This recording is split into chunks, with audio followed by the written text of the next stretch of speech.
अनावृत बीजी पौधे।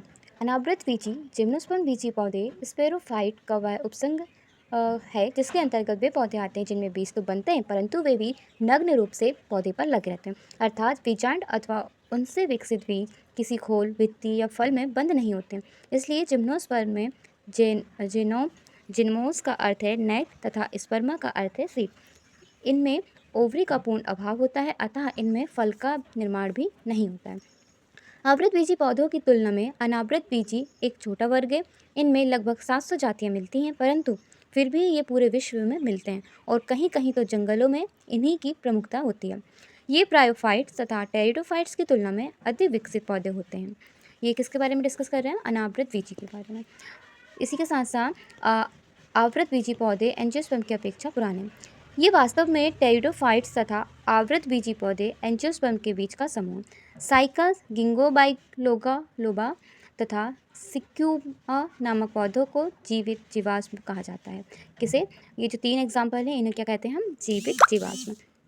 क्योंकि ये पौधे कम संख्या में पाए जाते हैं और इनमें इनके जो जीवाश्म होते हैं वो जीवाश्म के रूप में मिलते हैं।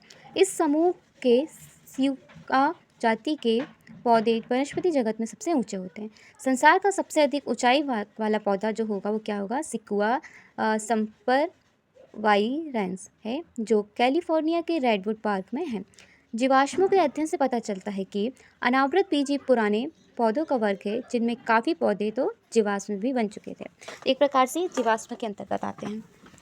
इसी के साथ साथ ये संसार का सबसे अधिक ऊंचाई वाला पौधा कौन सा है? सिक्यूआ संपर वाइरेंस। ये हमारे लिए क्या इंपॉर्टेंट है? ये कहाँ पर पाया जाता है? कैलिफोर्निया के रेडवुड पार्क में पाया जाता है।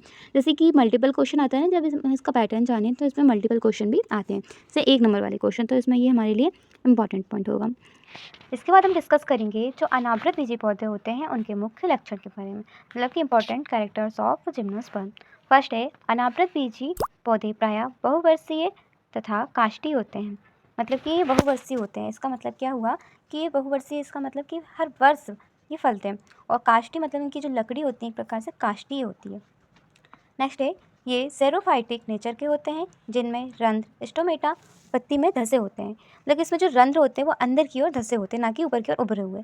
तथा एपिडर्मिस पर क्यूटिकल की परत चढ़ी रहती है। एक चिकनी परत चढ़ी होती है जिसे हम क्या बोलते हैं? क्यूटिकल की परत। तो जिम्नोस्पर्म पौधे में क्या होता है? एपिडर्मिस की परत क्यूटिकल की चढ़ी होती है, मतलब कि जो बाहरी परत होती है वो क्यूटिकल की परत चढ़ी रहती है।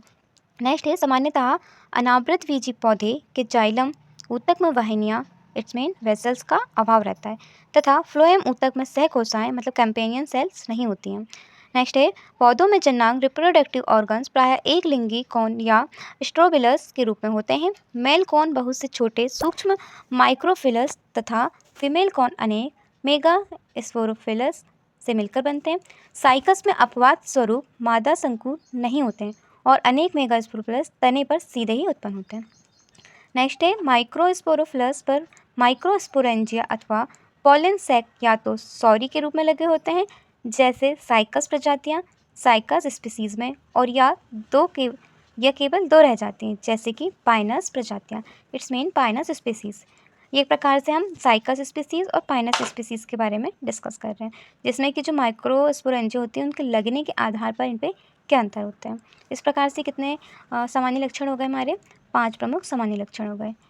माइक्रोस्पोरेंजिया की पॉलन मदर सेल्स अर्धसूत्री विभाजन के फलस्वरूप बहुत से सूक्ष्म बीजाणु microspores it's means pollen grains का निर्माण करती है जो कि अंकुरण करके मेल गैमेटोफाइट बनाते हैं। सभी अनावृत बीजी पौधे जिम्नोस्पर्म में पॉलन ट्यूब बनती हैं। 7वां लक्षण होगा, अनावृत बीजी पौधों में मेगास्पोरोफिल्स पर उत्पन्न ओव्यूल्स के बीजांडकाय न्यूक्लियस में एक मेगास्पोर मदर सेल अर्धसूत्री विभाजन म्योसिस के द्वारा एक सीधी रेखा में 4 मेगास्पोर्स बनाती है, जिसमें से केवल एक प्राय नीचे वाला क्रियाशील होता है तथा शेष 3 नष्ट हो जाते हैं। 8वां है, क्रियाशील मेगास्पोर्स में से एक ऊती बनती है जिसे फीमेल गैमेटोफाइट अथवा एंडोस्पर्म कहते हैं। एंडोस्पर्म के ऊपरी सिरे पर 2 या 2 से अधिक स्त्रीधानियाँ आर्चिगोनिया उत्पन्न होती है। 9वां है, इन पौधों की आर्चिगोनियम में रिड्यूस नेक होती है, इसमें नेक कैनल सेल्स नहीं होती हैं। 10वां, अनावृत बीजी पौधे के ओव्यूल्स ऑर्थोपस तथा यूनिटेंचिमिक होता है। 11वां है, इन पौधों में परागण वायु द्वारा होता है। और इसी के साथ साथ इन पौधों में डबल फर्टिलाइजेशन नहीं होता है। डबल फर्टिलाइजेशन का मतलब क्या है? एक प्रकार से दोहरा निषेचन। मतलब जो जिम्नोस्पर्म पौधे होते हैं उनमें क्या होता है? डबल फर्टिलाइजेशन या दोहरा निषेचन नहीं होता है। इस वर्ग के पौधों में साधारणतः बहुभ्रूणता, जिसे हम क्या बोलते हैं, पॉली एम्ब्रियो पाई जाती है, परंतु एक परिपक्व बीज में केवल एक भ्रूण विकसित होता है और शेष भ्रूण नष्ट हो जाते हैं। इनका भ्रूणी विकास मैरोब्लास्टिक टाइप का होता है, अर्थात युग्मनज के एक भाग निचला अर्धभाग से ही भ्रूण बनता है। भ्रूण में 2 या अधिक बीजपत्र होते हैं। उदाहरण के लिए साइकस के भ्रूण में 2 बीजपत्र तथा पाइनस में 3 से 15 तक बीजपत्र होते हैं। 16 आवृतबीजी पौधों का एंडोस्पर्म अग्रहित इसमें हैप्लॉइड होता है तथा इसका निर्माण निषेचन से पूर्व ही हो जाता है। 17 है इन पौधों में युग्मकोद्भिद गैमेटोफाइट पीढ़ी बहुत कम विकसित होती है तथा यह विजाणुद्भिद स्पोरोफाइट पीढ़ी पर ही निर्भर होती है। इस प्रकार से अनावृत बीजी पौधों के इस प्रकार से ये लक्षण हैं।